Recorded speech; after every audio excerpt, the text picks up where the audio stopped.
Bismillahirrahmanirrahim. Assalamualaikum dan salam sejahtera. Saya Muhammad Syamil bin Anwar selaku Ketua Kumpulan Inovasi dan juga presenter pada hari ini.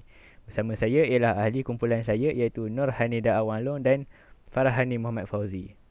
Tajuk inovasi kami ialah Sistem Rumah Pintar berasaskan IoT untuk kawalan suhu, kelembapan dan pencahayaan, atau dalam versi bahasa Inggerisnya IoT Based Smart Home System for Temperature, Humidity and Lighting Control.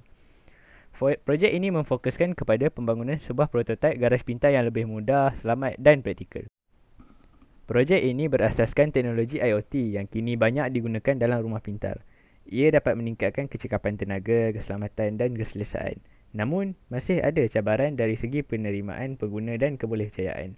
Oleh itu, objektif projek ini ialah membangunkan sistem rumah pintar yang boleh mengawal suhu, kelembapan dan pencahayaan sama ada secara automatik atau maupun manual bagi memastikan keselesaan pengguna dan penjimatan tenaga. Rajah ini menunjukkan seni bina sistem. ESP32 digunakan sebagai pengawal utama. Ia menerima input daripada sensor DHT22 untuk suhu dan kelembapan serta LDR untuk cahaya. Berdasarkan nilai ambang, kipas, humidifier dan lampu akan dikawal melalui relay. Sistem mempunyai dua mod, automatik dan manual, di mana manual boleh dikawal melalui aplikasi blink atau switch. Data juga dipaparkan pada LCD.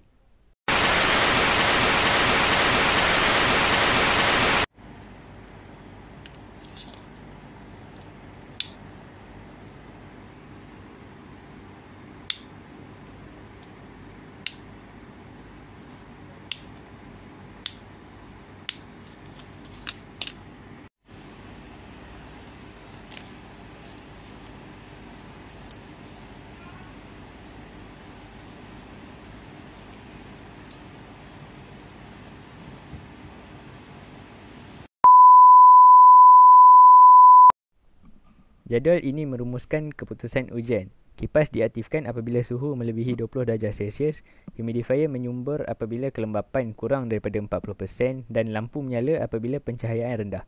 Kesemua peranti berjaya berfungsi mengikut tetapan ambang. Hasil ujian menunjukkan sistem ini bertindak balas dengan tepat dan pantas. Mod automatik memastikan kawalan berjalan lancar, manakala mod manual menambah fleksibiliti kepada pengguna. Aplikasi Blink pula membolehkan pemantauan dan kawalan jauh secara masa nyata. Keseluruhannya, sistem ini dapat membantu mengurangkan penggunaan tenaga elektrik. Kesimpulannya, sistem rumah pintar ini berjaya menggabungkan kawalan suhu, kelembapan dan pencahayaan dalam satu platform. Ia mesra pengguna, menjimatkan tenaga dan boleh dipantau dari jauh. Dari segi kegunaan, ia meningkatkan keselesaan pengguna. Dari segi keunikan, ia mengintegrasikan pelbagai parameter dalam platform kos rendah. Dan dari segi potensi, sistem ini berpeluang untuk dikomersialkan. Sekian sahaja pembentangan kami. Terima kasih atas perhatian. Sebarang soalan amat dialu-alukan.